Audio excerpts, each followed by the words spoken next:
Air menggelegak di bawah perahu memancingmu, seperti ada sesuatu yang sedang berusaha keluar dari air. Gelegak itu makin dekat. Air seperti mendidih. Tiba-tiba kamu melihat rahang raksasa dan gigi-gigi yang berkilauan. Beberapa detik kemudian, seekor hiu raksasa meloncat keluar dari air dan menghancurkan perahu dalam satu gigitan. Itulah Megalodon, ikan terbesar yang pernah ada di muka bumi. Sudah lama kita menggambarkan Megalodon seperti ini, versi hiu putih yang lebih besar. Tapi ilmuwan terus berdebat mengenai tampilannya. Sejauh ini mereka sepakat gambaran hiu raksasa tersebut salah. Inilah data yang diyakini para ilmuwan. Ukuran, panjang sekitar 15 meter. Itu sebesar bus sekolah dan sebanding dengan panjang gerbong kereta bawah tanah. 8,5 kali tinggi rata-rata manusia. Yuk, kita bandingkan dengan hiu putih modern. Megalodon 3 kali lebih besar. Tapi itu hanya perkiraan kasar. Kita tidak punya rangka Megalodon utuh yang diawetkan. Itu karena Megalodon tidak punya tulang, tapi hanya tulang rawan saja. Tidak banyak yang tersisa selama 3,6 juta tahun sejak Megalodon punah. Yang tertinggal hanya gigi dan sedikit tulang belakang. Sebagai perbandingan, dinosaurus punah sekitar 66 juta tahun yang lalu. Namun tulang padat mereka terawetkan dengan sempurna dan kita punya berbagai contoh rangka dinosaurus. Ilmuwan telah memperhitungkan ukuran Megalodon berdasarkan gigi-gigi dan rahangnya. Ini sebuah gigi. Panjangnya sekitar 18 cm, lebih besar dari telapak tanganmu, dan 3 kali ukuran gigi hiu putih modern. Lebar rahang Megalodon 2 meter dan memiliki 5 baris gigi. Totalnya 276 gigi setajam pisau cukur. Fosil lainnya yang terawetkan adalah kolom tulang belakang. Ini terdiri dari 150 tulang belakang, lebar masing-masing adalah 15 cm. Tulang ini mengandung banyak kalsium karena Megalodon suka susu segar dingin. Bukan sih, tapi karena tulang belakang itu harus menopang massa luar biasa hiu raksasa. Berdasarkan fosil ini, ilmuwan membuat model dan hanya mengkalkulasi perkiraan ukuran Megalodon. Tapi ikan tersebut hampir tidak mungkin lebih besar. Semua itu terkait pernapasan mereka. Makin besar ikannya, makin banyak oksigen yang dibutuhkan. Yang artinya area insang lebih luas, yaitu organ yang menyaring air dan mengumpulkan oksigen. Jika Megalodon berukuran lebih besar, ia akan mengalami kesulitan untuk bernapas. Jadi, ilmuwan percaya bahwa ukuran maksimal Megalodon adalah 15 meter. Rata-rata, ukurannya beberapa meter lebih kecil. Wih! Nah, sekarang beratnya. Rata-rata bobot Megalodon sekitar 30-35 ton. Untuk perbandingan, berat seekor hiu putih adalah 1 ton, yang artinya 30 kali lebih kecil. Percaya aku deh, bus sekolah 4 kali lebih ringan dengan berat 7,5 ton. Bobot seekor Megalodon sebanding dengan sebuah pesawat Boeing 737 dalam kondisi kosong. Tapi, paus biru modern mengalahkan Megalodon dalam hal ukuran dan bobot. Panjang 30 meter lawan 15 meter, hampir 2 kali panjangnya. Berat paus biru sekitar 180 ton. Itu seperti 6 Megalodon atau 6 pesawat penumpang. Atau seperti 33 gajah dewasa. Kamu suka kan perbandingan ini? Nah, sekarang tampilan Megalodon. Ilmuwan percaya Megalodon tidak mirip hiu putih. Megalodon berasal dari keluarga ikan lain dan paling mungkin mirip dengan hiu macan pasir raksasa. Moncong pipih, mata kecil. Sirip punggungnya bergerak ke belakang. Hiu pasir mempunyai 2 sirip punggung berukuran hampir sama. Warnanya coklat muda dengan perut putih. Mungkin juga berbintik-bintik merah kecoklatan di seluruh tubuhnya, seperti hiu pasir. Kita terbiasa berpikir bahwa Megalodon adalah makhluk yang mengerikan sejak temuan fosil pertamanya, yaitu pada zaman Renaissance. Orang-orang menemukan beberapa gigi di bebatuan. Awalnya dikira lidah naga atau ular.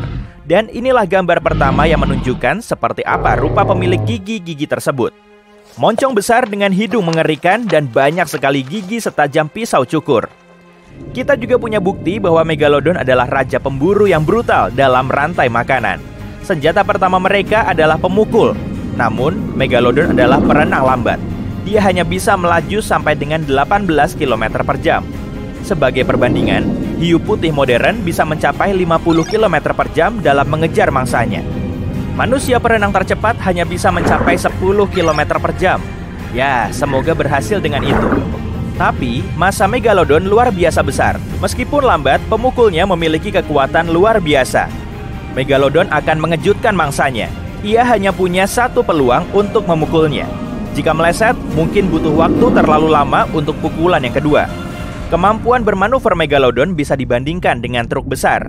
Tapi jika pukulan itu berhasil, mangsa akan terkejut dan tidak bisa bergerak. Pada titik ini, Megalodon membidik titik-titik lemah, seperti sirip dan ekor mangsanya. Ilmuwan telah menemukan banyak fosil paus purba dengan bekas gigi Megalodon. Ternyata, hiu raksasa tersebut tahu di mana letak organ vital mangsanya dan bisa menyerangnya. Ketika mangsa lumpuh, Megalodon membuka gigi-giginya. Seorang dewasa yang berdiri tegak bisa dengan mudah masuk ke dalam rahangnya yang terbuka. Dan, berdasarkan berbagai perkiraan, kekuatan gigitan Megalodon hampir 11 ton. Bayangkan, bobot 3 mobil SUV terkonsentrasi di ujung sebuah gigi tajam. Itu 9 kali lebih besar dari kekuatan gigitan hiu putih terbesar dan 6 kali kekuatan pemegang rekor gigitan modern, buaya air asin. Nih, lihat peta di mana fosil Megalodon ditemukan. Amerika Selatan dan Utara, Eropa, Asia, Australia. Megalodon adalah penguasa semua lautan dan nyaman berada di mana saja di planet kita. Kita bahkan telah menemukan fosil hiu raksasa itu di dalam sedimen air tawar. Mungkin hiu ini tidak takut memasuki sungai untuk berburu. Ilmuwan lain mengatakan mungkin Megalodon bahkan bukan predator. Semua ini karena ukurannya. Ikan ini tidak bisa berenang dengan cepat, tidak bisa bergerak cepat seperti hiu putih.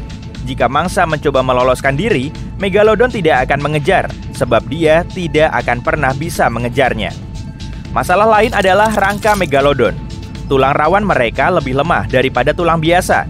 Jadi sistem otot hiu raksasa ini tidak sebesar dan sekokoh itu sejak awal. Bahkan mungkin Megalodon adalah pemakan bangkai dan tidak pernah berkelahi. Inilah salah satu alasan kenapa hiu-hiu purba menjadi punah. Megalodon suka perairan dangkal yang hangat, dengan suhu berkisar mulai 12 derajat Celcius. Tapi, lebih dari 3 juta tahun lalu, iklim menjadi lebih dingin. Ini menghilangkan wilayah dan banyak makanan Megalodon. Paus primitif yang menjadi makanan utama hiu raksasa ini mulai menghilang. Predator yang lebih cepat mengambil sisa-sisa makanan tersebut. Megalodon mulai kelaparan. Dalam evolusi, satu pemain baru masuk, paus bergigi, nenek moyang dari paus pembunuh modern.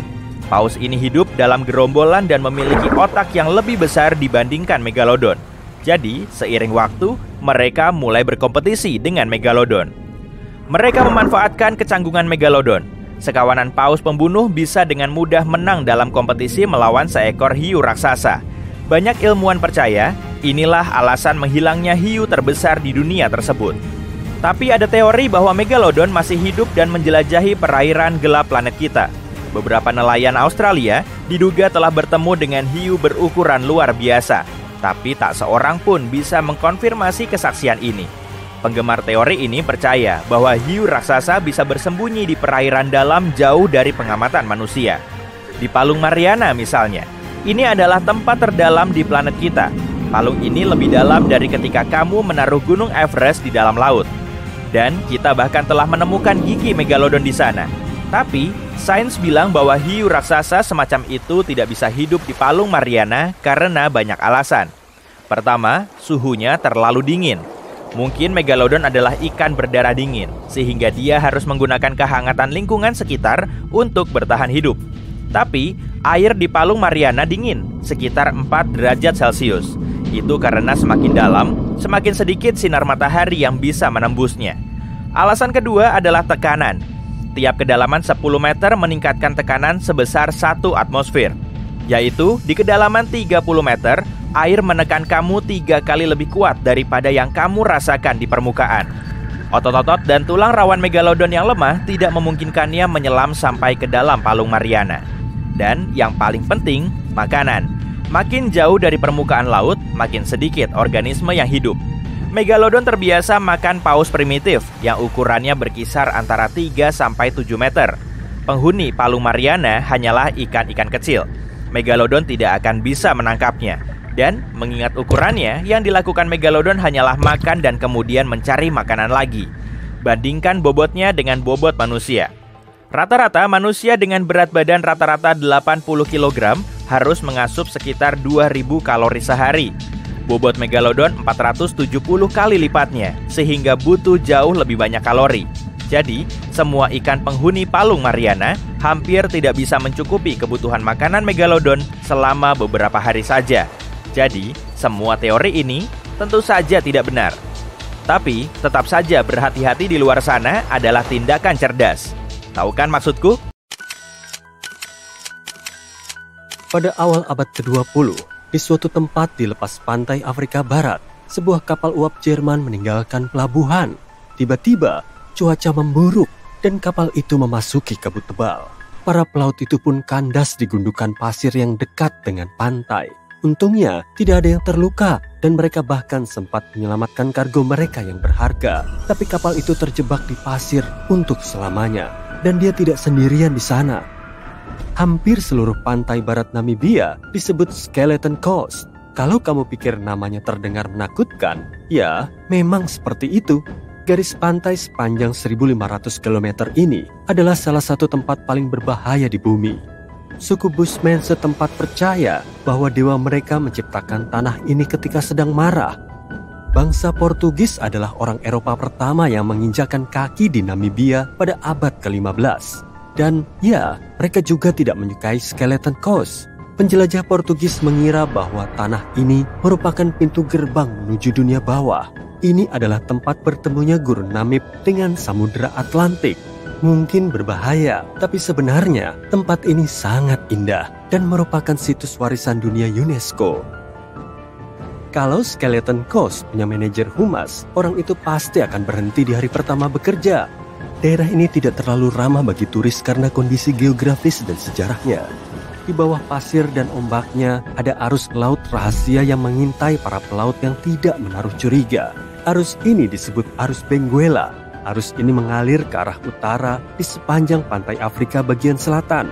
Area Atlantik ini kaya akan kehidupan laut, tapi tetangga daratan arus Benguela tidak terlalu senang dengan hal itu. Iklim yang gersang ini menciptakan gurun Namib, salah satu daerah terkering di bumi. Dan kehidupan laut yang baru kesebut tadi, itu hiu. Ada 11 spesies tepatnya. Dan ya, hiu putih besar memutuskan untuk mampir sesekali. Sejauh ini, kita punya lanskap gurun, arus yang kuat, dan hiu. Jelas bukan tempat yang cocok untuk resort tepi pantai. Tapi kalau ada yang mendarat di Skeleton Coast, apa mereka akan tahu bahwa mereka dalam bahaya? Tenang, mereka pasti tahu. Pantai ini dipenuhi dengan bangkai kapal dengan berbagai ukuran dan bentuk. Kalau kamu ingat kapal Jerman yang kusebut di awal tadi, buritannya yang besar dan berkarat sekarang mencuat dari pasir gurun. Ada sekitar 500 bangkai kapal yang tersebar di sepanjang pantai. Dan kapal-kapal itu beragam. Dari kapal-kapal Portugis yang berusia berabad-abad hingga kapal-kapal yang terdampar di sini pada abad ke-21.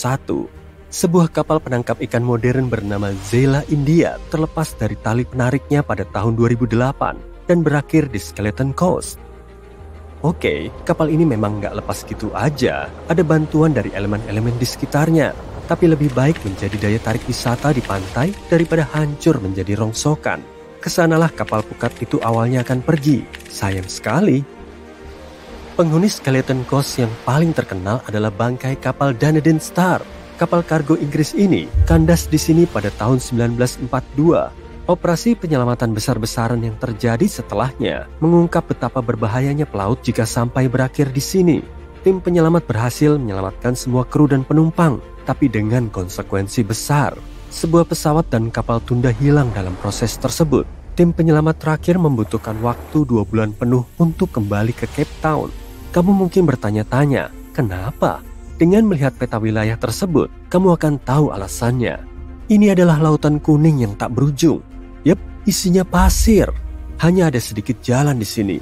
Jadi Skeleton Coast sulit dijangkau melalui jalur darat. Ada juga hambatan hukum. Kamu butuh izin khusus untuk berkendara ke daerah tersebut.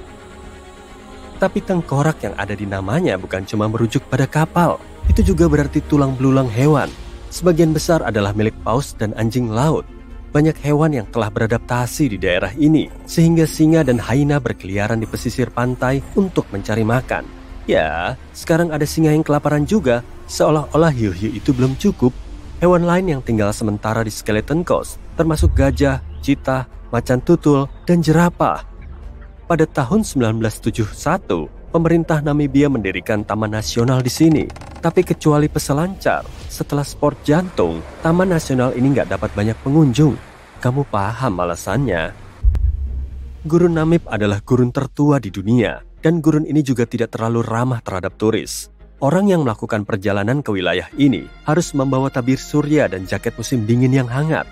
Kombinasi yang aneh ya? Nggak juga, kalau kamu tahu siang harinya suhu udara di sana bisa mencapai lebih dari 43 derajat Celcius. Pada malam hari, suhu udara turun di bawah titik beku. Benar-benar roller coaster iklim, dan itu bukan bahaya terakhir. Yep, masih ada lagi. Ingat kapal Jerman yang tersesat di tengah kabut tebal tadi? Itu bukan kejadian sekali saja, karena iklim di wilayah ini, kabut sering muncul. Para pelaut mungkin nggak mau mendengar ini, tapi kabut ini sebenarnya baik untuk satwa liar. Ini adalah satu-satunya sumber air di gurun Namib. Reptil dan mamalia telah beradaptasi dengan iklim yang keras ini. Hewan-hewan ini menggunakan air sesedikit mungkin. Pasir yang bergeser, kabut tebal, arus yang kuat, singa, dan hiu bukan hal yang bisa dimasukkan ke buku panduan wisata. Tapi Skeleton Coast bukan satu-satunya pantai di dunia yang gak akan jadi tujuan liburanmu. Aku akan membawamu ke Cape Tribulation di Australia. Area ini mencakup sekitar 125 km persegi bagian barat laut benua Australia. Daerah ini tidak kering seperti Skeleton Coast. Ini adalah bagian dari hutan hujan Daintree. Bisa dibilang, di sini, hutan hujan yang bertemu dengan lautan, bukan gurun pasir. Pantai di Cape Tribulation terlihat seperti di kartu pos. Tapi penampilan bisa menipu. Australia ya? Mungkin hiu? Bukan, buaya yang akan menghampirimu di sini kalau kamu memutuskan untuk berenang di laut. Ini adalah buaya air asin yang oleh penduduk setempat disebut salties. Julukan yang lucu untuk reptil yang berbahaya ini. Dan bukan cuma hewan itu, marga satwa liar di sini tampaknya nggak senang dengan para pengunjung. Dari bulan Oktober hingga Juni, perairan di sekitar Cape Tribulation penuh dengan ubur-ubur kotak. Racunnya bisa memengaruhi sistem kardiovaskular manusia. Kalau udah tersentuh ubur-ubur di laut, perenang tidak akan sempat untuk mencapai daratan guna mencari bantuan. Cuka membantu menetralisir sengatannya. Jadi, sebaiknya simpan botol cuka cadangan di kopermu. Buaya dan ubur-ubur memang terdengar berbahaya, tapi ada satu hewan lagi yang harus kamu awasi. Hewan itu adalah babi hutan. Mungkin terdengar lucu, tapi kamu gak akan ketawa kalau dikejar babi hutan di pantai. Ada 21 juta babi hutan yang hidup di Australia. Sebagian besarnya aktif di malam hari, jadi akan lebih berbahaya kalau menyerangmu. Pertahanan terbaik adalah berlari berputar-putar. Babi hutan gak bisa berbelok. Mungkin itulah sebabnya kita gak lihat babi hutan berkarir sebagai pembalap. Cape Tribulation punya satu bahaya terakhir yang menunggumu. Dan itu bukan hewan. Di sini, bahkan pepohonan pun berkelompok melawan pengunjung. Pohon penyengat dinamakan demikian karena suatu alasan. Kalau kamu mencoba memetik salah satu beri merahnya yang indah, pohon ini akan melawan. Duri-durinya seperti pecahan kaca kecil. Efek yang kurang menyenangkan di kulit akan berlangsung selama sebulan. Lalu, ada juga semak white awhile. Siapa yang menamainya seperti ini? Tanaman merambat ini punya duri-duri yang mencengkeram dan tidak bisa dilepaskan. Duri-duri ini sangat kuat, bahkan bisa merobohkan manusia dari atas kuda. Kamu harus menunggu seseorang datang dan menyelamatkanmu dari pencengkeram berduri ini. Kalau mau mencoret pantai Australia ini dari daftar liburanmu, tunggu dulu. Pariwisata sedang berkembang pesat di sini. Otoritas setempat telah membatasi akses ke semua zona berbahaya. Pengunjung bisa berenang di lubang air yang indah yang dikelilingi oleh tumbuhan rimbun. Bahkan ada tali untuk berayun. Nah, ini baru pantai yang bisa kamu kunjungi untuk bersantai. Malam hari, badai dahsyat datang. Kamu tinggal di kota dekat pantai dan melihat laut yang mengamuk dari jendelamu. Petir menyambar langit, ombak besar menerpa pantai, dan hujan mengubah pasirnya menjadi tanah liat basah. Besok pagi pasti ada banyak ikan terdampar di darat, pikirmu, lalu lanjut tidur. Tiba-tiba, suara aneh membangunkanmu. Kamu mendengar ratusan ribu pasang tangan bertepuk di dekat jendelamu. Kamu keluar dan melihat kerumunan besar orang berdiri di pinggir laut. Suara tepuk tangan itu makin keras, dan ternyata asalnya dari ribuan ikan yang terdampar ke darat. Ikan-ikan itu sudah di sana selama berjam-jam, tapi masih hidup. Semua mengepakkan tubuhnya yang licin ke pasir. Kamu melihat ikan mas, kakap, sarden, dan bahkan beberapa hiu putih besar. Mereka bersemangat sekali sambil mengatup-ngatupkan rahang bergigi besarnya. Entah bagaimana, semua ikan kini bisa menghirup udara seperti manusia. Kamu membantu mengembalikan ikan-ikan ini ke air. Kamu pun melihat mereka berenang ke kedalaman laut. Tapi beberapa justru muncul dan berenang ke permukaan untuk menikmati udara segar.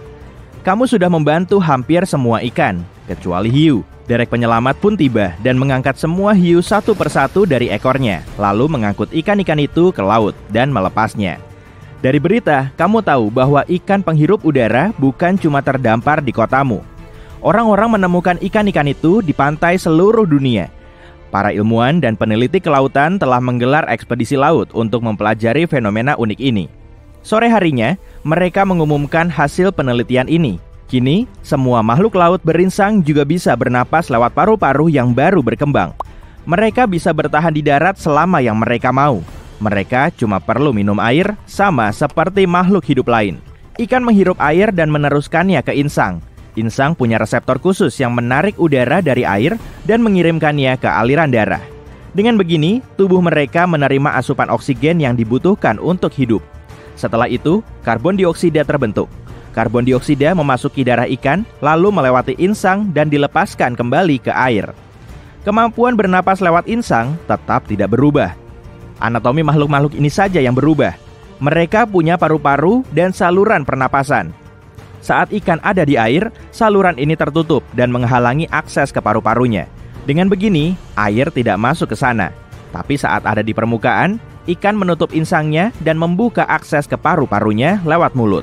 Metamorfosis yang luar biasa ini belum membawa perubahan signifikan kepada dunia. Ingat ya, belum. Lumba-lumba dan paus juga punya paru-paru. Udara masuk lewat lubang hidung mereka yang terletak di atas kepala. Lubang ini disebut lubang sembur atau blowhole. Lumba-lumba naik ke permukaan, mengisi paru-parunya dengan udara dan kembali lagi ke dalam air selama beberapa menit. Sekarang bukan cuma lumba-lumba, tapi semua makhluk laut juga berenang di dekat permukaan. Kamu naik kapal untuk melakukan perjalanan laut dan menyaksikan fenomena yang mengejutkan ini dengan mata kepalamu sendiri. Makin jauh dari pantai, makin banyak ikan yang terlihat di air. Semuanya melompat tinggi dan menyelam lagi seperti lumba-lumba. Sepertinya mereka senang punya kemampuan baru ini. Jumlahnya banyak sekali. Puluhan ikan melompat ke kapalmu. Kamu pun melemparnya kembali ke laut. Kamu melihat sirip besar dan mematikan mesin kapalmu. Seekor hiu berenang beberapa ratus meter darimu. Ukurannya sebesar kapalmu. Untungnya dia sibuk dengan ikan lain yang takkan memburumu. Kamu pun berbalik dan kembali ke pantai. Senja tiba. Lampu kota mulai menyala. Laut dipenuhi ubur-ubur dan fitoplankton yang bersinar. Karena makhluk-makhluk ini, air lautnya berkilau ungu biru. Kamu terpesona oleh pemandangan ini dan menyadari lampu-lampu di kota tiba-tiba mati. Kamu mendengar orang-orang menjerit. Makin dekat pantai, makin keras jeritannya. Dan ada suara seperti sesuatu yang dihancurkan. Akhirnya, kamu sampai di dermaga, turun dari kapal dan melihatnya. Ternyata, tanggul pantai sudah hancur. Banyak kapal terbalik, lampu jalan rusak, dan kabel listrik putus. Kamu melihat jejak lendir transparan panjang dari dermaga ke kota. Kamu terpeleset lendir ini beberapa kali. Jalanan kosong, mobil-mobil ditinggalkan, jendela rumah pecah. Ada sampah di mana-mana, dan jalanan juga ditutupi lendir. Kamu mendengar suara keras datang dari gang gelap. Suara itu mendekatimu. Gurita kecil muncul di jalan. Dia bergerak mirip laba-laba. Dengan bantuan tentakelnya, makhluk itu naik ke mobil, melompat ke dinding dan merangkak naik. Setelah itu, gurita lain keluar. Yang lain pun mengikuti. Ada juga yang datang mendekatimu. Kamu pun melangkah mundur. Makin banyak cumi-cumi dan gurita muncul dari gang gelap tadi. Sebagiannya seukuran mobil.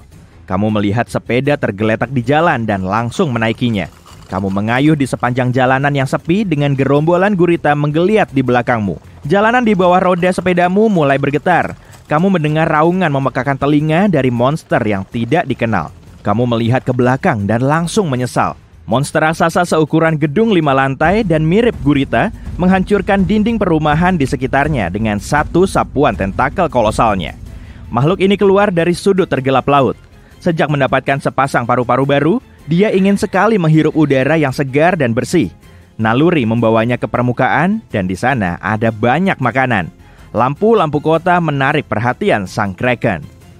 Dengan tentakel yang besar, sang kraken menempel di dinding gedung-gedung dan jalanan untuk mengejarmu. Kamu melihat terowongan di depan. Kamu mengayuh pedal sepedamu sekuat mungkin dan berhasil masuk. Tapi kemudian, kamu mendengar suara aneh di belakang. Kraken tadi, seperti gurita, tidak punya kerangka internal. Tubuhnya cuma terdiri dari otot. Oleh sebab itu, dia dapat masuk ke dalam lubang apapun, layaknya cairan. Sang kraken mengejarmu ke dalam terowongan, mirip ular dengan puluhan ekor. Tapi kecepatannya melambat. Kamu mengayuh makin cepat dan keluar dari terowongan. Meski takut, kamu bersepeda secepat mungkin dan sampai di kota terdekat keesokan paginya. Di sini, kamu bertemu semua tetanggamu dan baru tahu bahwa banyak monster laut tiba-tiba muncul di kota dekat pantai di seluruh dunia. Untungnya, mereka tidak tinggal lama di daratan. Mereka sudah hidup di kedalaman laut yang dingin selama bertahun-tahun dan kulitnya tak tahan terhadap sinar matahari. Saat fajar, semua monster kembali ke air. Namun, hiu dan makhluk laut lain lebih sering datang ke pantai untuk mencari makan siang. Bertahun-tahun telah berlalu dan mereka sudah belajar bertahan hidup di darat. Mereka mengepakkan ekor mereka, mendorong maju menggunakan sirip dan bergerak dengan canggung di sepanjang jalan. Penduduk kota pesisir pantai membangun tembok besar di sepanjang pantai untuk menghentikan serangan ikan dan gurita raksasa. Semua makhluk laut kini menerima jumlah oksigen yang 2 kali lebih besar. Mereka menghirupnya lewat insang dan mengisi paru-parunya. Berkat ini, darah di tubuh mereka bersirkulasi dengan lebih baik dan lebih cepat. Jadi, otot-otot mereka lebih kuat dan otak mereka lebih pintar. Menangkap ikan menjadi sangat sulit. Mereka bisa dengan mudah keluar dari jaring dan melompat keluar kapal. Fenomena ini meningkatkan populasi semua hewan laut, terutama hiu. Pergi naik kapal apapun kini menjadi tidak aman. Kapal nelayan kecil bisa dengan mudah dihancurkan hiu. Kapal pesiar besar mungkin bertemu cumi-cumi raksasa. Ratusan dan ribuan tahun berlalu, makin banyak ikan merambah ke darat. Evolusi mengubah struktur tubuh mereka dengan sangat cepat. Beberapa ikan sudah punya anggota gerak panjang. Kulit mereka menjadi sedikit lebih kasar. Sirip dan ekor mereka tetap ada, tapi cakar mereka lebih panjang. Bayangkanlah hiu dengan anggota gerak buaya. Beginilah bentuk sebagian besar ikan. Jutaan tahun evolusi berlalu dan ikan bakal jadi mirip manusia. Tapi kulit mereka dipenuhi sisik, dengan sirip kecil di balik telinga dan sirip besar di punggung. Saat itu terjadi, manusia telah menduduki banyak planet lain dan ikan akan menjadi penguasa bumi. Kamu duduk di ranjang, menurunkan kakimu ke lantai, dan merasakan air sedingin es. Dengan cepat kamu berlari keluar kabin dan sampai di koridor panjang. Air sudah setinggi lutut. Orang-orang memakai baju pelampung berlarian menuju tangga. Kamu berlari mengikuti mereka dan mendapati dirimu dalam kekacauan. Ada air di mana-mana. Seorang wanita terpleset di tangga dan jatuh. Kamu membantunya. Orang-orang mendorongmu dari segala arah. Semua berusaha menaiki tangga. Di belakangmu, air makin tinggi. Kabin yang baru saja kamu tinggalkan sudah penuh air. Beberapa detik lagi, ketinggian air akan melebihi kepalamu. Syukurlah, semua orang berhasil keluar. Geladak atas patah, kapal besar itu miring. Bunyi kayu patah, gesekan besi, dan teriakan orang-orang bercampur dengan bunyi biola yang dimainkan beberapa musisi. Kamu berusaha menuju skoci dan rasanya seperti sedang mendaki gunung. Ternyata skoci sudah habis, tapi kamu dapat baju pelampung. Seluruh haluan kapal sudah tenggelam di bawah air. Kamu berada di tepi buritan dan memutuskan untuk meloncat ke laut. Kamu menunggu kapal tenggelam lebih dalam agar jarak antara kamu dengan permukaan laut lebih dekat. Akhirnya, kamu meloncat dan masuk ke air es. Suhunya minus 2 derajat Celcius. Nggak bikin lautan beku sih, tapi cukup untuk mengubah genangan di jalan menjadi es. Napasmu berat karena suhu dingin. Kamu baru saja menyaksikan salah satu kapal megah yang tak mungkin tenggelam dalam sejarah itu tenggelam. Dalam 1,5 jam, kapal lain akan tiba dan mengangkut para korban yang selamat. Tapi sebelum itu, kamu harus bisa mengatasi situasi bagaimanapun. 90 menit bertahan di malam hari, di perairan es Samudra Atlantik, di tengah kekacauan, jeritan, dan keputusasaan. Hanya satu hal yang bisa lebih buruk lagi, Hiu. Semua orang tahu kisah Titanic, tapi gimana kalau para korban selamat melihat sirip hiu di antara reruntuhan kapal? Secara teori, itu bisa saja terjadi. Skenario pertama, bunyi tabrakan dan getaran di air bisa menarik perhatian hiu putih besar. Mamalia ini berenang di perairan dingin Samudra Atlantik, tempat bencana itu terjadi. Hiu ini termasuk predator yang paling berbahaya di dunia. Tubuhnya besar, gesit, kuat, dan 300 gigi bergeriginya yang setajam mata pisau berjajar beberapa baris. Dan sekarang, kamu melihat beberapa sirip berbentuk segitiga muncul dari air. Dengan cepat, sirip-sirip itu mengitari kamu dan beberapa orang lain. Kamu meraih potongan kayu pecahan kapal yang terapung untuk kamu naiki. Suhu dingin menghambat gerakanmu dan tanganmu terpeleset. Bunyi ini menarik perhatian hiu. Salah satu predator itu berhenti berputar dan sekarang langsung menuju ke arahmu.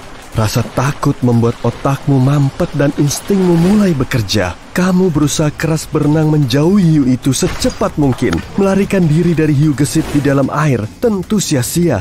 Tapi kamu terus berusaha. 2 detik berlalu dan kamu merasa tumitmu membentur hidung hiu. Kakimu yang lain masuk ke dalam mulut yang penuh gigi itu. Kamu menjerit, merasakan gigi-gigi tajam di kakimu dan menutup mata. Tapi tidak terjadi apa-apa. Setelah sedetik, si hiu melepaskanmu. Hiu putih besar jarang menyerang manusia. Kalaupun menggigit, itu cuma karena dia mau mengujimu. Sebab makanan favorit hiu adalah anjing laut. Setelah uji gigitan ringan, hiu tahu bahwa kamu bukan anjing laut. Lantas minatnya terhadapmu hilang begitu saja. Tapi, kalau si hiu sedang lapar, maka dia tak akan peduli spesies apa kamu. Para korban selamat yang berada di atas sekoci tak punya alasan untuk takut. Hiu putih besar tak akan menyerang mereka. Predator itu mungkin mendorong-dorong sekoci sedikit, tapi cuma mau ngetes. Kalau di sana ada persediaan daging dan seseorang memutuskan untuk memberikannya ke hiu, barulah masalah akan muncul. Beberapa predator pasti akan mendorong perahu itu sampai daging jatuh ke air. Sang hiu berenang menjauh darimu. Lalu, salah satu sekoci mengangkutmu. Kamu selamat. Kapal lain akan segera tiba dan kamu akan berada di tempat yang hangat dan nyaman. Skenario kedua, kalau airnya lebih hangat, korban selamat Titanic bisa berhadapan dengan hiu banteng. Kamu meloncat ke dalam air dari kapal yang sedang tenggelam. Air tidak begitu dingin, jadi kamu bisa dengan mudah berenang menuju pintu yang mengapung di dekatmu. Tapi kamu melihat sirip segitiga tinggi dengan ujung gelap di atasnya. Tidak seperti hiu putih besar, hiu banteng tidak gesit. Hiu ini tampak malas dan lambat, seolah tidak tertarik kepadamu. Tapi kamu tetap harus naik ke atas pintu secepat mungkin. Hiu banteng tergolong mamalia yang paling agresif di dunia. Hiu ini sengaja bersikap seolah dirinya lamban. Dengan begitu, mangsa akan merasa santai-santai saja. Di saat yang tepat, hiu ini menjadi gesit dan cepat. Hiu banteng mendapatkan namanya karena wajahnya yang pendek rata, seperti wajah banteng, dan tubuhnya kuat. Predator ini suka menyeruduk mangsa atau hiu lain dengan kepalanya. Begitu kamu memanjat pintu, hiu banteng itu menubruknya dan kamu jatuh ke air. Syukurlah ada sekoci di dekat situ. Orang-orang membantumu naik. Beberapa hiu menghantam sekoci dari segala sisi. Situasinya berubah mengancam. Tapi dengan usaha bersama, semuanya bisa membuat sekoci tetap mengapung. Kapal lain segera tiba dan menakut-nakuti predator itu dengan sinyal keras dan raungan mesinnya. Untunglah, skenario menyeramkan ini mustahil terjadi. Hiu banteng hanya berenang di perairan hangat, tapi seringnya hiu ini bisa ditemukan di mata air, muara sungai, dan perairan dangkal. Karena itu, hiu ini sering dilihat orang di dekat pantai. Carilah informasi tentang perairan yang akan kamu datangi sebelum menyelam ke dalamnya.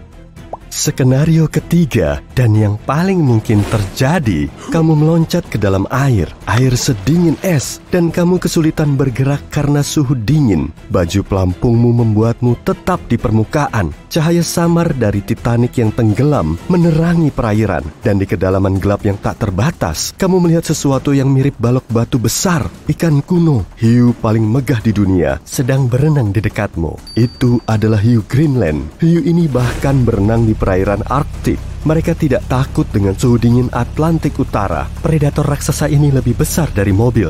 Tiap tahun, panjangnya bertambah 1 cm. Kamu beruntung bisa melihatnya, sebab ini adalah salah satu hiu terlangka di dunia. Syukurlah, hiu ini sifatnya jinak. Dia tidak akan menyerangmu. Mungkin dapur Titanic mengapung, jadi dia tertarik. Hewan ini lambat, tenang, dan tua. Umur hiu Greenland bisa mencapai 400 tahun. Hiu ini dianggap dewasa setelah berumur 150 tahun. Hiu Greenland yang sedang kamu lihat di tahun 1912 ini mungkin sudah menyaksikan masa keemasan bajak laut yang memegang pedang dengan burung beo dan penutup mata mereka. Dan kemungkinan besar, hiu yang melihat bencana tenggelamnya Titanic masih hidup sampai sekarang, menjelajahi perairan dingin Samudra Atlantik dengan tenang. Dalam semua skenario tadi, kamu berhasil lolos. Tapi tenang, kalau ada hiu yang menyerangmu di air dan tidak ada perahu di dekatmu, kamu tetap punya peluang untuk selamat kok. Yang penting adalah jangan panik. Jangan berkecipak di air atau melakukan gerakan mendadak agar tidak memprovokasi hiu itu. Kamu memakai baju pelampung, jadi tidak perlu bergerak agar tetap mengapung. Jangan juga berenang menjauhinya, atau si hiu akan mengira kamu adalah mangsanya. Hiu akan berenang mengitarimu, jadi jangan sampai dia lolos dari pandanganmu. Kamu hanya boleh berenang menuju sekoci, papan kayu, atau apa saja yang bisa kamu naiki. Kalau kamu di dekat pantai, berenanglah pelan-pelan ke sana, sampai kamu berada di air dangkal. Setelah itu, kamu harus cepat-cepat lari. Tapi, hati-hati, hiu masih bisa menyergapmu di sana. Jadi, tetap awasi hewan itu. Kalau hiu itu masih menyerangmu, maka kamu harus melawan demi nyawamu.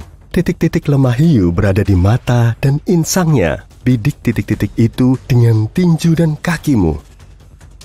Kamu bakal ngeri nggak nih setelah tahu fakta ini? Ternyata sejumlah hiu bisa loh memuntahkan isi perutnya, kemudian menelan muntahannya lagi. Mayoritas hiu suka makan besar, tapi pencernaannya nggak bisa memproses semua makanan yang ditelan. Cangkang dan paruh kura-kura, bulu dan tulang burung, capit lobster, dan benda asing lain perlu dibuang. Jadi, hewan laut ini akan melepeh perut dan seisinya, kemudian memasukkannya lagi ke tempat semula. Proses ini biasanya cuma berlangsung selama sedetik.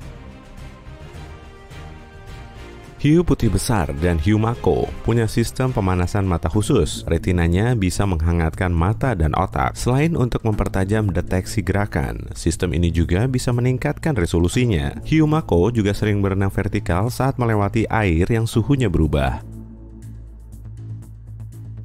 Nggak seperti kebanyakan manusia yang cuma bisa menggerakkan satu rahang. Hiu bisa menggerakkan keduanya dengan leluasa. Dengan begini, cengkeramannya lebih kuat dan proses mengunyahnya lebih cepat dan lumat.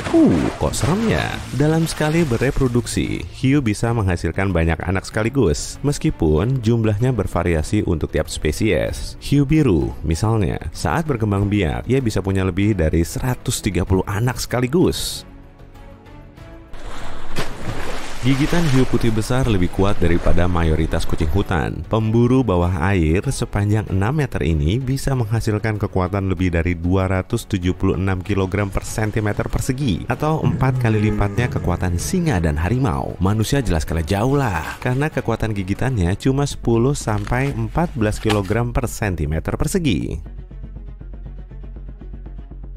Hiu bengkak melindungi dirinya dengan minum banyak air agar tubuhnya membesar 2 kali lipat. Tujuannya untuk menakut-nakuti predator. Seumur hidup, gigi hiu bisa sebanyak 50.000, tapi nggak semuanya kuat. Yang terkuat dan terbesar berada di depan, sedangkan yang kecil dan kurang kuat berada di belakang. Meski begitu, kalau gigi depannya rusak, gigi yang lebih lemah juga bisa menggantikannya. Pertumbuhannya bisa begini karena akar giginya nggak terlalu dalam seperti gigi manusia, sehingga bisa digerakkan. Tekstur kulit hiu mirip dengan amplas karena terdiri dari sisik mirip gigi kecil. Karena sisiknya mengarah ke ekor, gesekan dengan air jadi berkurang. Hiu paus punya kulit super tebal. Di beberapa bagian tubuh kulitnya bisa setebal 15 cm. Teksturnya termasuk paling keras di dunia binatang. Untuk mengambil sampel darahnya, para ilmuwan perlu berusaha ekstra keras. Indra penciuman hiu sangat tajam, dan rupanya ada indra tambahan yang dipakai untuk mendeteksi hewan lain. Di sekitar kepala, lubang hidung, dan di bawah moncongnya terdapat pori-pori khusus. Organ khusus ini berfungsi seperti penglihatan kedua. Tiap makhluk hidup menghasilkan medan listrik kecil. Dengan pori-pori ini, hiu bisa melihat medan listrik ini, sehingga bisa tahu lokasi hewan lain. Pendengaran hiu juga tajam. Bahkan, ia bisa mendengar calon mangsanya dari jarak 914 meter. Hiu juga bisa menangkap suara berfrekuensi rendah, seperti suara yang dihasilkan oleh jaringan otot ikan. Hiu sudah ada di muka bumi sekitar 400 juta tahun dan telah melewati 4 dari 5 kepunahan massal. Umurnya jauh lebih tua dari Gunung Everest, manusia, dinosaurus, dan bahkan tumbuhan. Hewan jumbo ini sudah ada saat terumbu karang baru mulai terbentuk. Spesies hiu putih besar dan hiu raksasa bisa melompat dari air. Kedua spesies ini tercatat mampu melompat lebih dari 2,5 meter ke udara. Dengan manuver ini, mangsa anjing laut dan burung laut jadi lebih mudah ditangkap. Selain di Afrika Selatan, hiu yang melompat dari air sangat jarang dijumpai. Kerangka hiu terbuat dari otot dan tulang rawan. Karena nggak begitu padat, bobotnya jadi lebih ringan. Hiu pun jadi lebih fleksibel dan bisa menukik tajam saat mengejar mangsa. Kepala hiu martil berbentuk unik untuk membantu memperluas pandangan hingga 360 derajat. Matanya agak miring ke depan, sehingga bidang pandangannya saling tumpang tindih. Rahang hiu goblin yang nyeremin nempel di ligamen lentur. Rahang ini bisa terlontar dari moncongnya sejauh 8 cm. Oleh karenanya, hiu goblin bisa melempar mulutnya ke depan untuk menangkap mangsanya.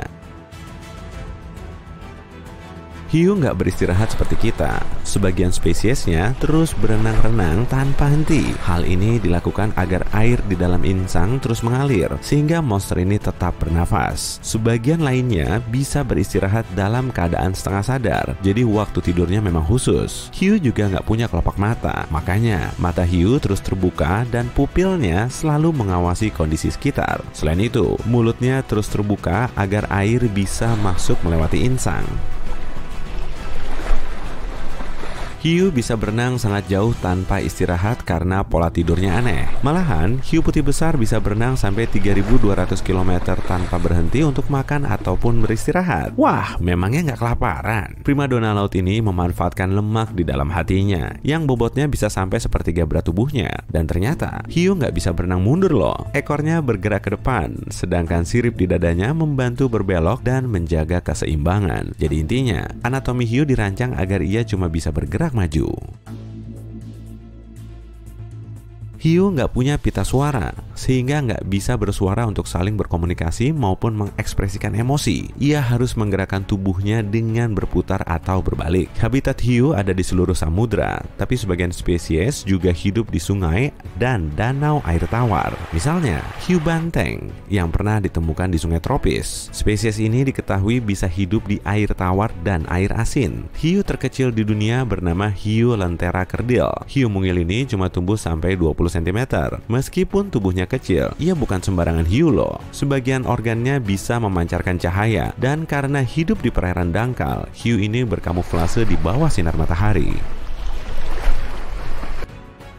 Hiu biru suka banget makan, bahkan bisa melebihi porsi yang seharusnya. Sebagian makanannya dibiarkan nggak tercerna selama berminggu-minggu sebagai cadangan energi. Hiu punya organ yang terlihat mirip lidah, namanya basihyal, dan letaknya ada di depan tulang rawan, memanjang dari dada menuju mulutnya. Organ ini nggak bisa digerakkan, dan fungsinya kurang diketahui. Meski mirip lidah, basihyal nggak membantu dalam proses pencernaan makanan. Organ ini juga bukan termasuk indera pengecap. Fungsinya cuma menopang sejumlah tulang yang terhubung ke insang. Di antara 500 spesies hiu di seluruh dunia, sebagian memang terlihat unik. Misalnya saja, hiu goblin, hiu raksasa, dan hiu pemotong kue. Ukurannya bervariasi, dari sekian sentimeter hingga bermeter-meter. Habitatnya juga beragam. Hiu harimau bisa melahap sembarang benda yang ditemuinya, mulai dari kamera video, uang, plat nomor kendaraan, tali anabul, dan lain-lain. Kulit hiu paus membentuk pola yang unik. Bintik dan garisnya bisa digunakan untuk mengidentifikasi tiap individu, mirip sidik jari pada manusia. Hiu 6 insang bisa menyelam sangat dalam, kurang lebih setinggi 5 gedung Empire State. Saat lahir, gizinya juga sudah terpenuhi. Dan setelah pergi dari induknya, anakan hiu ini nggak perlu mencari makan hingga berminggu-minggu. Kamu sedang menyelam di kedalaman 3 km di bawah laut. Sudah, jangan tanya kok bisa dulu. Dengarkan saja, oke? Suhunya dingin dan tekanannya sangat kuat. Ikan saja tak terlihat. Tapi kemudian, kamu lihat ada objek yang berwarna hijau menyala. Nah, itulah cookie cutter shark atau hiu pemotong kue. Lehernya bersinar untuk menarik ikan dan santapan lezat lainnya. Hiu ini memang tidak terlihat menyeramkan sih. Ukuran tubuhnya kecil, cuma sebesar kucing. Kulitnya coklat dan mata besarnya berwarna hijau. Penampilan memang bisa menipu ya. Setiap malam, hewan ini berenang di permukaan air untuk memangsa hiu putih besar, paus, bahkan ikan todak. Kalau diamati dari dekat, mulutnya berbentuk bulat serta dipenuhi serangkaian gigi tajam. Fungsinya untuk menggigit sekaligus menggorok mangsanya. Hewan gahar bertubuh kecil ini disebut hiu pemotong kue karena gigitannya seukuran biskuit. Hiu ini bahkan diketahui bisa melumpuhkan kapal selam. Ya ampun, jangan-jangan kapal selamnya isi telur bebek. Hehehe. Selanjutnya, ada hiu yang tubuhnya sepanjang mobil. Yang pernah terlihat sih cuma sekitar 100 ekor. Dan kalau kamu pernah melihatnya sendiri, dijamin deh akan susah dilupakan seumur hidup. Kamu tahu kenapa? Mulut memang besar sekali. Namanya saja megamouth shark atau hiu mulut besar. Malahan ya, dalam posisi meringkuk, kamu bisa loh dimasukkan ke mulut besarnya. Tapi hiu ini tidak berbahaya bagi kita kok. Cara makannya dengan berenang dan membuka mulutnya lebar-lebar, sehingga bisa menyaring plankton dan organisme bawah air lainnya. Si mulut besar ini punya organ khusus yang bisa menyala di bagian mulut untuk menarik perhatian krustasea kecil. Habitatnya ada di laut dalam yang gelap gulita, tapi mungkin senyumnya sangat menawan. Hiu tikus juga punya bagian tubuh yang besar, ekornya. Ukurannya hampir setengah dari panjang tubuhnya dan bentuknya menyerupai baling-baling helikopter. Hiu ini cuma segelintir hewan yang menggunakan ekornya untuk berburu. Hiu tikus akan menyelinap di antara kawanan ikan, lalu mulai menggerakkan ekornya. Tujuannya untuk menakuti sebagian ikan sesuai dengan rencana busuknya. Saat merasa terancam, ia juga menggunakan ekornya untuk melindungi diri. Spesies hiu ini tidak menyerang manusia kok. Leganya. Berikutnya, angel shark atau hiu malaikat. Di laut memang ada beberapa spesies, tapi percaya deh, hewan ini memang hiu, bukan malaikat. Tubuhnya pipih seperti ikan pari dan kulitnya berpola untuk membantunya menyamarkan diri di dasar laut. Karena kemampuan menyamarnya ini, para penyelam seringkali tak sengaja menyentuhnya. Gerakannya sangat cepat dan rahangnya juga kuat. Tapi tenang, target buruannya hewan-hewan kecil kok, bukan kita. Hiu tanduk punya 2 tonjolan seperti tanduk di atas matanya. Di dunia perhiuan, spesies ini bisa dibilang sebagai kakek hiu karena tidak agresif, lamban, dan keseringan begadang. Makanan favoritnya bulu babi dan krustasea. Gerakan siripnya di dasar laut terlihat seperti kaki berjalan. Tapi jangan remehkan hewan ini ya, karena gigitannya termasuk yang terkuat dari semua hiu. Hiu tanduk perlu gigi yang kuat untuk menghancurkan cangkang hewan buruannya. Perlu snack banyak kan biar bisa terus begadang? Nah, sebaiknya jangan coba-coba menyerangnya lah. Siripnya dipenuhi duri tajam. Predikat hiu terjelek disematkan pada hiu goblin. Belum cukup sampai situ loh. Tampilannya saja nyeleneh dan tubuhnya besar, mirip sepeda motor pink yang menyelami lautan. Ekornya memang panjang dan hidungnya juga tak kalah panjang. Goblin hidup jauh di kedalaman laut dan suka makan cumi-cumi. Meski tak secepat kerabatnya, hiu ini sangat pandai mengendap-endap. Bahkan, ia punya teknik rahasia untuk menangkap cumi-cumi yang memang terbukti ampuh. Si goblin akan berenang di belakang cumi-cumi dan terus mengejarnya. Semakin dekat, ya, terus mendekat. Tapi si cumi-cumi tak mau melambat. Enak saja. Wah, kasihan. Sepertinya hiu ini akan puasa makan enak lagi kali ini. Tapi kemudian mulutnya terbuka. Rahangnya menempel di lipatan kulit, jadi bisa terlontar dari mulut. Namanya juga hiu, sudah pasti giginya juga tajam. Jangkauan rahangnya ini membantu si hiu menangkap mangsa. Setelah selesai makan, rahangnya kembali masuk ke mulutnya. Hiu ini sering terlihat di pesisir Jepang. Sebenarnya, nama goblin berasal dari nama makhluk tengu merah berhidung panjang dalam mitos dan cerita rakyat Jepang. Ternyata ada loh yang jauh lebih keren dari hiu ninja. Namanya Hiu Lentera Ninja. Coba bayangkan ada terowongan yang bisa membawamu ke dasar laut. Kamu tak bisa melihat apapun, semuanya gelap. Tiba-tiba ada seberkas cahaya yang bergerak-gerak di kejauhan. Cahaya itu terus mendekat menuju ke arahmu. Oh, ternyata kepala hiu yang menyala biru. Ih, horor banget. Kelihatan seperti kepala buntung. Tubuh hiu Lentera Ninja berwarna hitam pekat, sehingga hampir tak terlihat dalam gelap. Ukurannya sih cuma sebesar lengan orang dewasa. Tapi giginya yang kecil plus tajam itu tak bisa dianggap remeh. Belum ada yang tahu pasti sih kenapa tubuhnya bercahaya. Mungkin untuk menarik mangsa. Teori lain menyatakan cahaya ini berfungsi sebagai alat komunikasi dengan kawannya. Hah? Memangnya si ninja punya kawanan? Wah, hiu kepala martil. Hiu ganas ini bisa seberat 0,5 ton. Mamalia ini hidup di perairan tropis di seluruh dunia dan paling mudah dikenali di kalangan hiu. Matanya terletak di sisi kepala martil.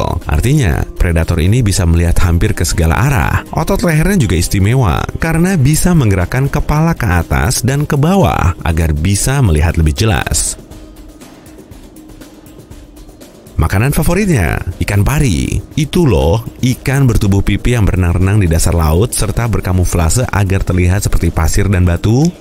Ikan pari bertahan hidup dengan menyamarkan warna tubuhnya sesuai lingkungan sekitarnya. Trik ini seringnya berhasil dilakukan sih, tapi mata si hiu martil bisa melihat semua objek.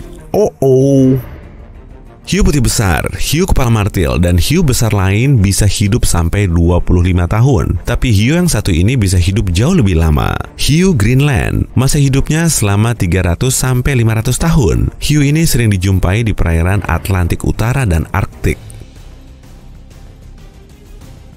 Hiu ini suka berenang di laut dalam yang gelap, jadi hidungnya dipakai untuk mengendus mangsa. Karena lebih sering berada di kedalaman, hiu ini bisa menyesuaikan diri dengan tekanan ekstrem. Hiu Greenland merupakan salah satu hewan laut tertua, terbesar, dan terlambat di bumi. Coba bayangkan, kamu sedang berlayar di perairan Arktik, lalu melihat hiu. Ia perlahan berenang membelah lautan yang dingin. Umurnya mungkin 400 tahun lebih tua dari kamu. Sebagian besar hiu termasuk omnivora atau pemakan segala. Mangsanya beragam, mulai dari lumba-lumba, hiu lain, kepiting, bulu babi, ikan kecil, dan bahkan ikan besar. Hotdog! Yang ini enggak lah. Nah, kalau bonnet head shark lain lagi. Hampir setengah dari makanannya berupa alga. Sebenarnya hewan ini masih berkerabat dengan hiu kepala martil, tapi kepalanya lebih mirip dengan skop. Saat berpapasan dengan hewan yang satu ini, bisa-bisa kamu malah mengiranya sebagai ular laut atau cacing air raksasa. Hiu berjumbai suka berenang di dasar lautan seperti kebanyakan hiu. Saat sedang mengejar mangsa, gerakannya memang seperti ular. Sama seperti ular, hiu berjumbai juga senang menelan mangsanya bulat-bulat. Hewan ini tidak ompong kok, giginya sekitar 200 buah, tajam semua pastinya. Hiu gergaji punya hidung panjang putih dan berduri tajam. Duri atau gigi di hidungnya itu akan selalu tumbuh. Di tiap giginya terdapat reseptor listrik untuk membantunya mendeteksi keberadaan di sekitarnya. Fungsinya mirip seperti radar kapal. Saat mendekati waktu makan, hiu ini berenang sambil menyerang mangsa dengan hidungnya, menyabat seperti ksatria pedang yang sedang unjuk kebolehan. Dijamin, kamu tak akan sempat berkedip kalau hiu ini melintas di depanmu. Barusan lihat nggak? Nah, kalau sekarang, inilah hiu tercepat di dunia, hiu mako sirip pendek. Kecepatan renangnya bisa mencapai 55 km per jam. Kalau di darat sih memang tidak seberapa cepat, tapi kalau di air termasuk cepat loh. Lebih lambat dari cheetah, tapi lebih cepat dari kebanyakan anjing. Hewan ini berdarah panas, terbilang langka di kalangan hiu. Dengan fungsi ini, hiu mako bisa berenang di perairan dingin sampai jauh. Hiu biasa tentu tak akan sanggup melakukannya, malah tak akan bisa bertahan. ikan todak masih bisa menyalip loh. Kemampuan renangnya bisa secepat 90 km per jam. Ikan ini memang bukan hiu, tapi patut diperhitungkan. Dalam kompetisi, ikan todak biasanya berhasil menjadi jawaranya. Jadi bisa dibilang ikan ini bukan cuma cepat, tapi super duper cepat. Di dekat hidungnya terdapat kelenjar yang memompakan minyak khusus. Minyak ini kemudian menyebar ke seluruh hidung dan keluar melalui lubang kecil. Sifatnya anti air dan bisa membantu si hiu berenang membelah air dalam kecepatan tinggi. Kepala martil punya penglihatan 360 derajat luar biasa yang disebut teropong. Mata makhluk ini miring ke depan dan bidang penglihatannya tumpang tindih.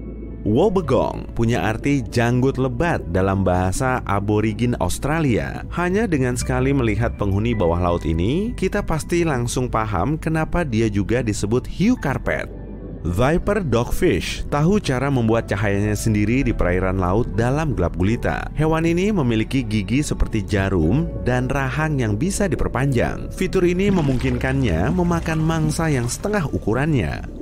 Pada pandangan pertama, semua makhluk ini sama sekali tidak memiliki kesamaan. Namun nyatanya, semua yang tadi kusebut adalah hiu. Ada lebih dari 500 spesies hiu di dunia, dan banyak di antaranya tidak terlihat berkerabat.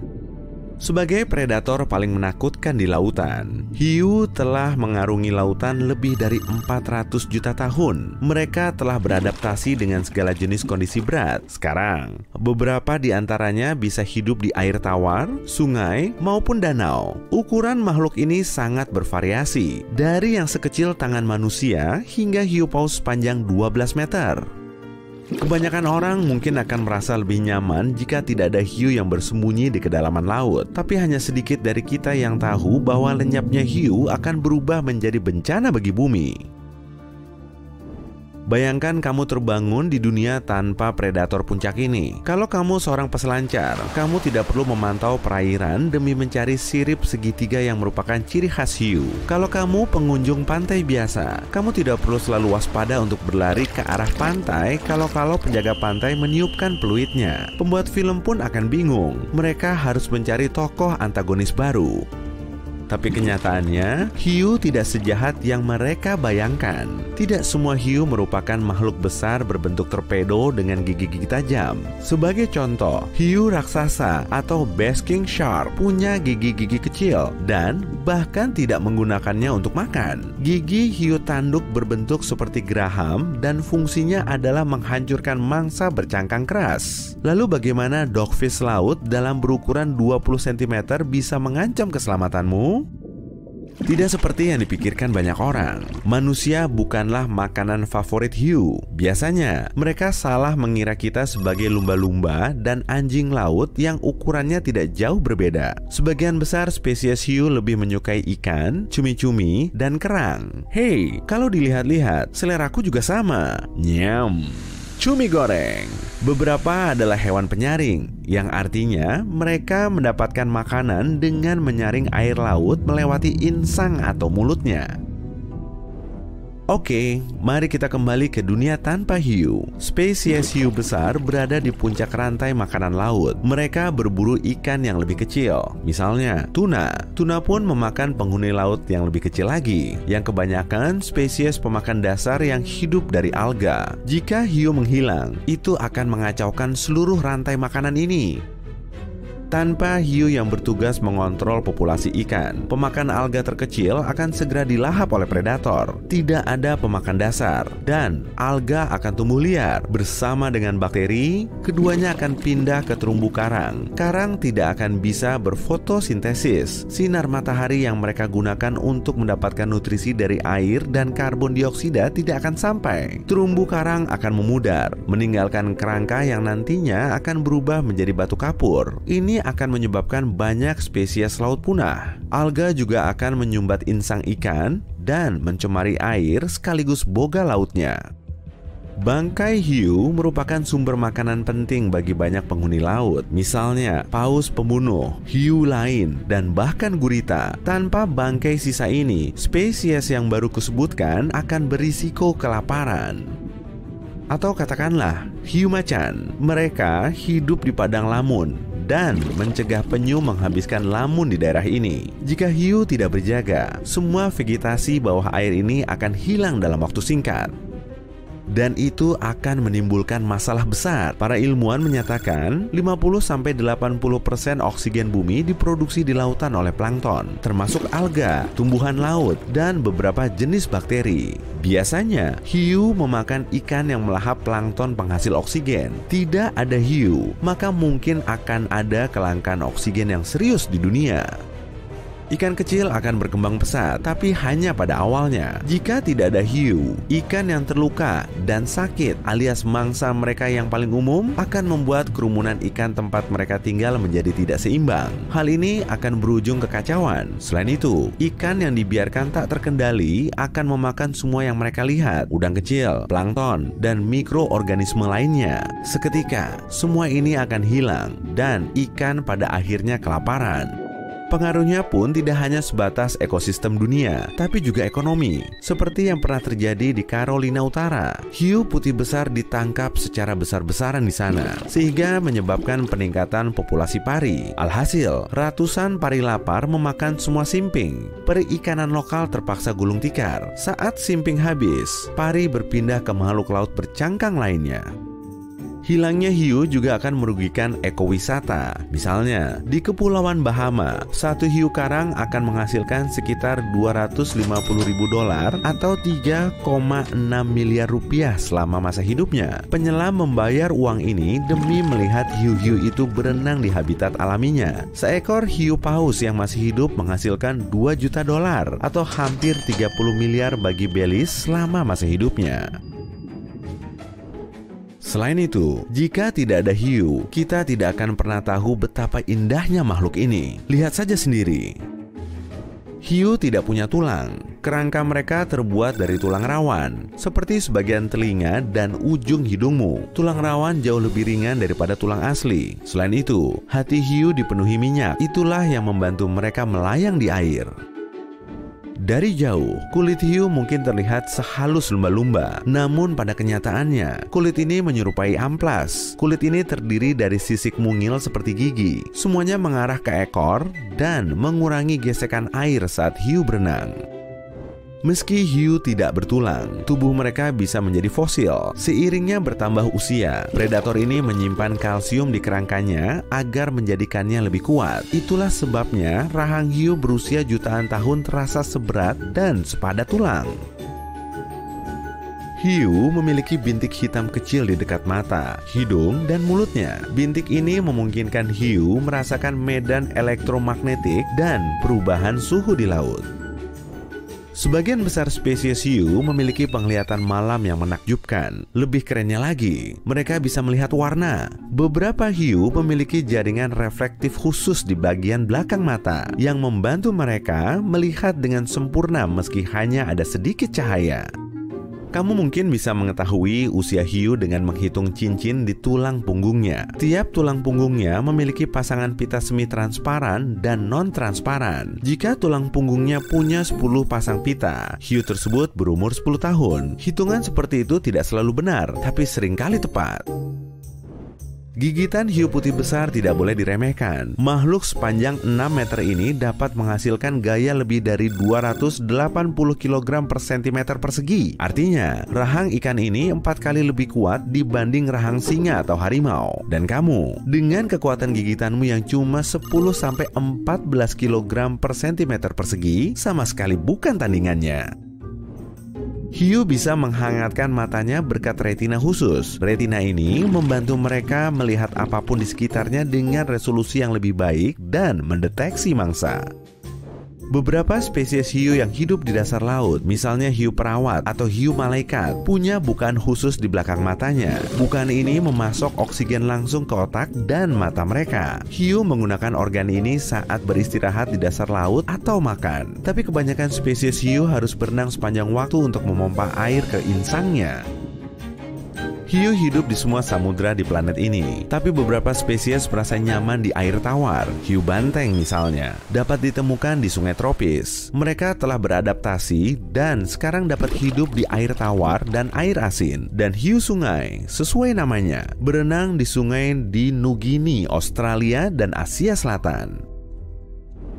Jumlah gigi hiu dapat bervariasi dari tiap-tiap spesies, tapi kebanyakan hiu punya lebih dari 15 baris gigi di tiap rahangnya. Baris demi baris, giginya tersusun dari yang terbesar dan paling fungsional di depan sampai ke yang lebih kecil dan kurang kuat di belakang. Seekor hiu bisa punya sampai 35.000 gigi anti bolong seumur hidupnya. Nah, kalau kamu sebagai manusia hanya bisa membuka rahang bawahmu, tapi hiu bisa menggerakkan rahang atas maupun bawahnya. Ini memungkinkannya mencengkram mangsa yang lebih baik saat berburu. Hiu tidak hanya mencium bau dengan sangat baik, pendengarannya juga sangat peka. Mereka bisa mendeteksi mangsa dari jarak 914 meter karena mereka mendengar suara frekuensi rendah. Predator ini akan dengan mudah mengenali suara yang dibuat oleh jaringan otot ikan yang berkontraksi. Hiu adalah spesies yang tumbuh dengan lambat dan mereka jarang berkembang biak, sehingga mereka sangat rentan. Kita lebih baik melindungi makhluk-makhluk ini daripada takut kepadanya. Oh, dan terakhir, saat kamu main kartu di kasino, berhati-hatilah terhadap satu spesies lagi, card shark. Kalau tidak, dia akan mengambil semua uangmu. Predator terbesar dan terganas yang pernah menghantui lautan, hiu megalodon menguasai lautan selama berabad-abad sebelum punah berjuta-juta tahun lalu. Namun, para ilmuwan cuma bisa menemukan sedikit sisa-sisa hiu raksasa ini. Semua yang kita tahu tentang monster laut ini hanya kita pelajari lewat fosil-fosil gigi raksasanya yang ukurannya hampir setara tangan manusia pada umumnya. Para ilmuwan memperkirakan ukuran hiu prasejarah ini menggunakan perhitungan berdasarkan pengukuran panjang gigi megalodon. Rata-rata, ukuran hiu megalodon adalah sepanjang 10 meter. Panjang spesies terbesarnya bisa mencapai 17 meter. Namun hiu mega ini mungkin lebih besar dari yang selama ini kita bayangkan. Di Museum Sejarah Alam Florida, sekelompok pelajar meneliti replika 3 dimensi gigi megalodon untuk memperkirakan ukuran sang hiu menggunakan metode panjang gigi. Tapi ada yang aneh, masing-masing pelajar memperkirakan ukuran yang berbeda untuk hiu yang sama, dengan perbedaan mulai dari 12 meter hingga 55 meter. Ahli paleontologi terkemuka melihat perhitungan para pelajar ini. Dia menyadari metode yang digunakan untuk menghitung ukuran megalodon selama beberapa dekade ini tidak akurat sama sekali. Jadi, metode baru pun dibuat. Mereka menghitung ukuran megalodon berdasarkan lebar giginya, alih-alih panjangnya. Ternyata rata-rata panjang megalodon kira-kira sekitar 20 meter atau hampir 2 kali lipatnya ukuran yang selama ini diperkirakan ilmuwan, dan artinya panjang rata-rata megalodon setara 2 bus sekolah. Kerangka megalodon tidak pernah ditemukan. Sebagian besar kerangka hiu terbuat dari tulang rawan, artinya kerangkanya terurai dengan cepat. Untungnya, hiu terus-menerus menanggalkan dan menumbuhkan kembali giginya seumur hidup. Satu hiu bisa menumbuhkan 40.000 sepanjang umurnya. Para ilmuwan berhasil mempelajari berbagai jenis spesies hiu cuma berdasarkan giginya. Hiu megalodon punya sekitar 276 gigi. Saat tanggal, gigi ini mendarat di dasar laut dan tetap di sana selama jutaan tahun dan menjadi fosil. Para ilmuwan menemukan gigi-gigi itu dan menjadikannya satu-satunya bukti nyata yang kita punya tentang keberadaan megalodon. Kata megalodon berarti gigi raksasa. Panjang giginya sekitar 18 cm. Sebagai perbandingan, gigi hiu putih besar paling jumbo hanya 7 cm. Untuk menemukan gigi yang lebih besar, kita harus kembali ke 65 juta tahun lalu untuk menemukan Tyrannosaurus Rex raksasa yang panjang giginya mencapai 30 cm. Gigi megalodon telah ditemukan di seluruh dunia. Artinya, tidak seperti hewan laut lain pada masanya, megalodon berpindah-pindah.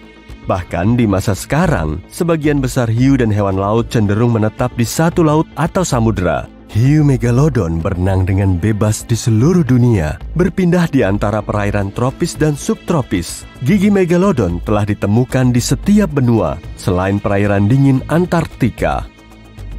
Saat membintangi film atau acara TV, megalodon digambarkan mirip hiu putih besar versi raksasa. Para ilmuwan sebelumnya meyakini bahwa megalodon dan hiu putih besar merupakan keturunan satu leluhur yang sama. Namun, ini tidak benar. Bahkan kemungkinan besar, megalodon adalah musuh bebuyutan nenek moyang hiu putih besar, yaitu hiu mako bergigi lebar. Artinya, megalodon tidak akan terlihat mirip dengan hiu putih besar. Megalodon seharusnya punya moncong yang lebih pendek dibanding hiu putih besar, serta sirip depan yang lebih panjang, sehingga penampilan hiu raksasa ini lebih mengancam.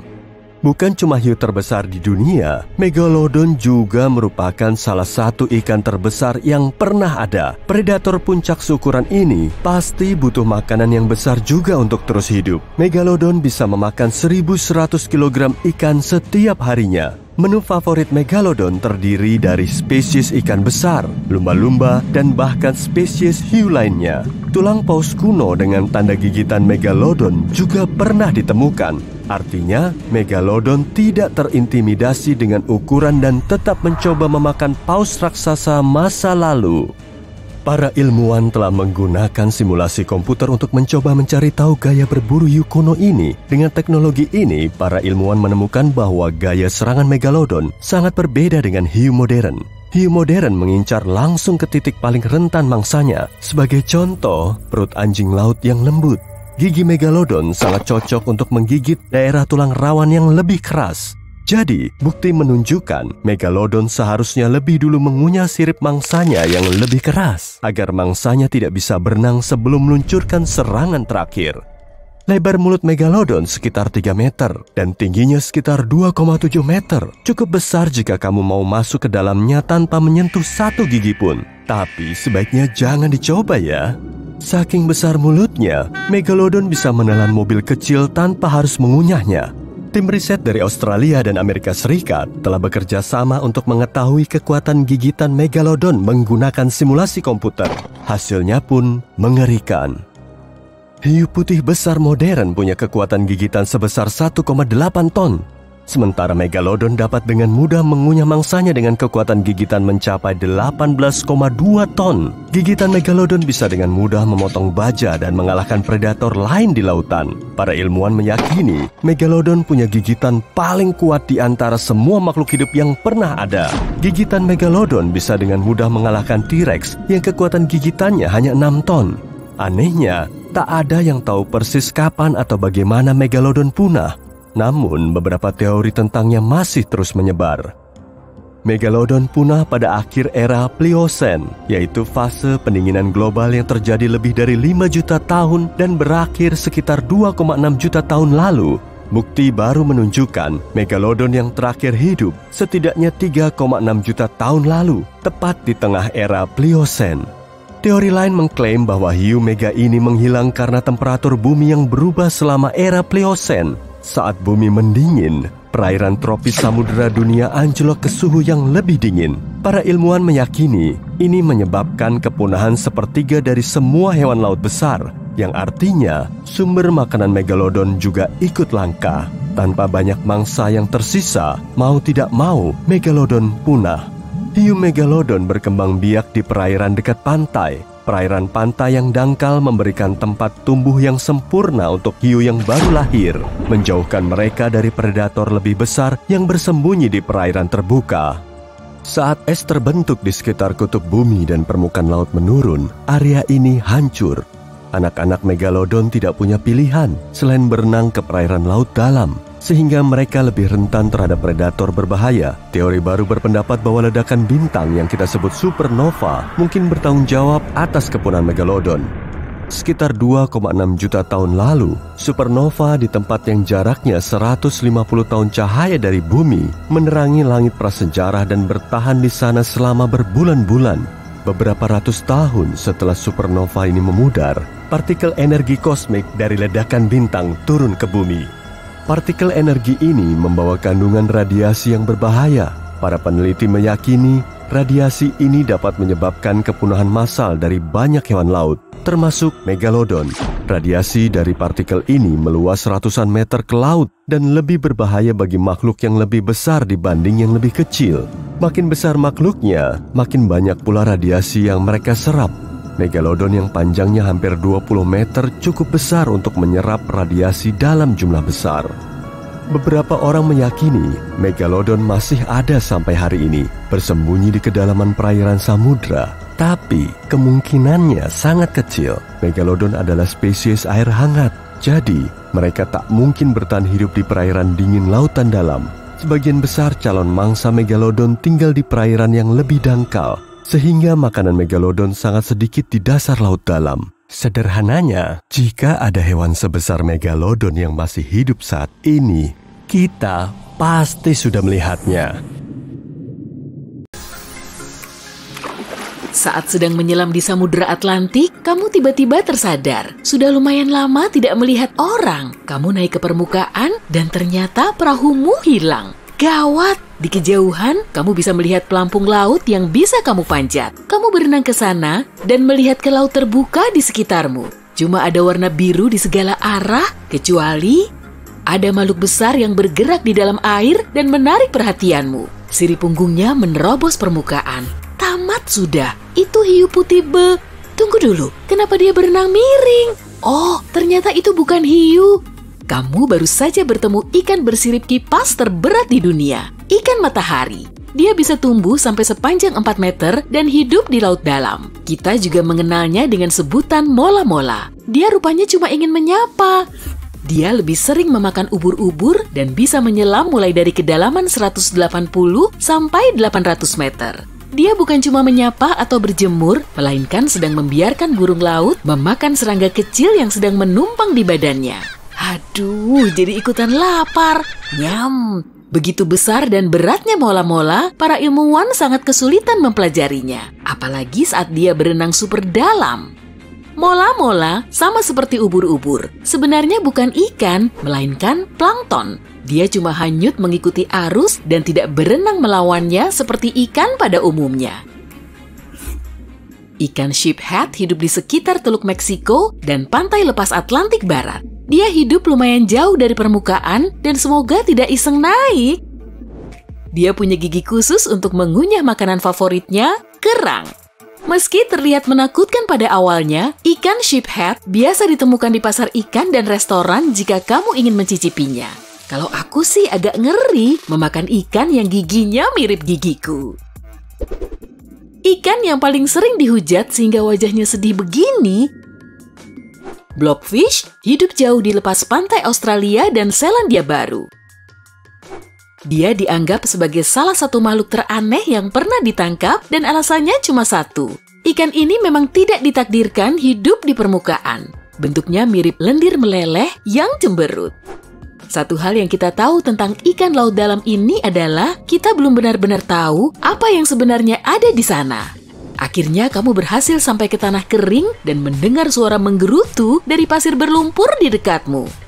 Ada hewan aneh mirip belut yang bergerak-gerak. Mereka mungkin imut, tapi jangan coba-coba menyentuhnya ya. Mereka mungkin salah mengira jarimu sebagai camilan sore lezat.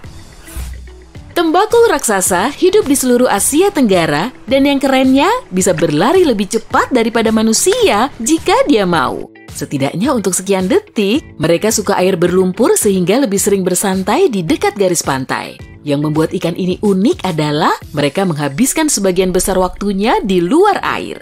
Meski panjangnya cuma 30 cm, mereka bisa melompat sampai 60 cm.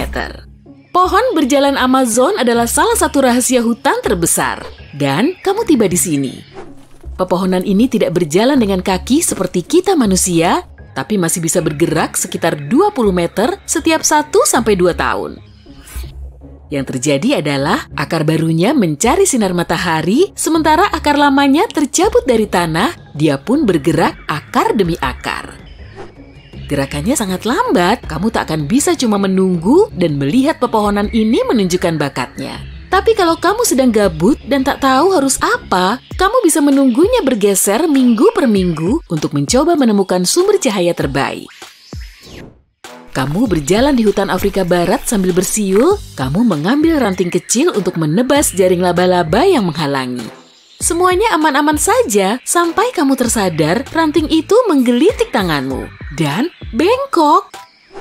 Kamu beruntung yang kamu ambil cuma kaki 1000 Afrika raksasa. Panjangnya sekitar 30 cm, bentuknya mirip ular kecil. Dan yang menggelitikmu tadi adalah 250 kakinya yang bergoyang-goyang. Kaki 1000 ini berasal dari famili yang sama dengan kepiting dan laba-laba. Tapi mereka cuma memakan tanaman dan daun gugur. Kamu pun mampir ke Nevada untuk melihat-lihat pemandangan. Ya, apa salahnya? Karena lumayan panas, kamu pun melompat ke genangan air segar yang baru saja kamu temukan.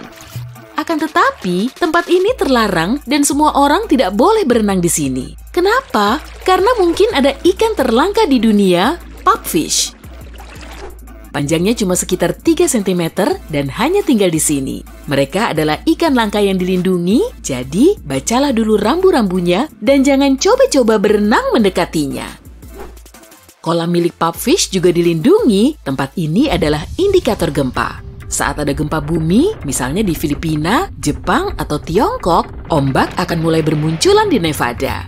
Kalau melihat makhluk kecil ini sedang mengendus-ngendus, kamu tidak perlu repot-repot memeriksa mata. Tikus mondok hidung bintang adalah salah satu makhluk teraneh di dunia.